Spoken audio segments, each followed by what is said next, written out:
బెంగాల్ ప్రజలు చాలా స్పష్టంగా సిచ్యుయేషన్ అర్థం చేసుకోవడం జరిగింది.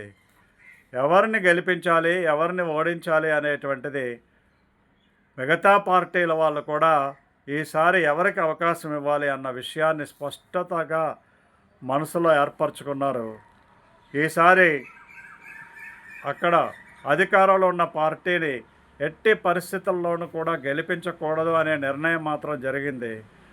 అయితే తదుపరి ఎవరిని గెలిపించాలి అనేటువంటిది తరువాత ఏ పార్టీ అధికారంలోకి వస్తుంది అనేటువంటిది ఆ సెకండ్ పొజిషన్లో ఉండేటువంటి పార్టీకి అవకాశం దక్కబోతున్నది. అక్కడ గనక సెకండ్ పొజిషన్లో మార్క్సిస్ట్ పార్టీనో కాంగ్రెస్ పార్టీనో ఉన్నట్లయితే తప్పనిసరిగా ఈసారి గెలిచి ఉండేవాళ్ళు.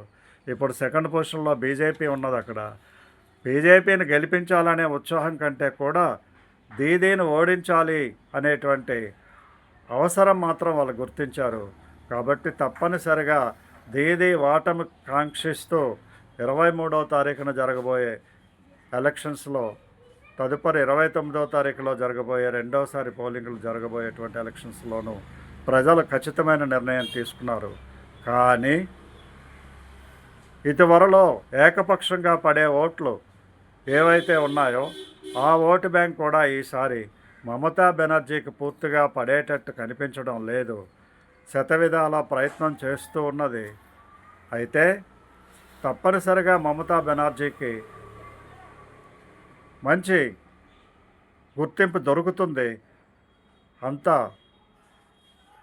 పోటీ ఇవ్వలేనంతగా ఓడిపోవడం జరగదు. తప్పనిసరిగా మంచి ప్రతిపక్ష పాత్ర పోషించేటువంటి అవకాశం దక్కుతుంది. జై హింద్, జై భారత్.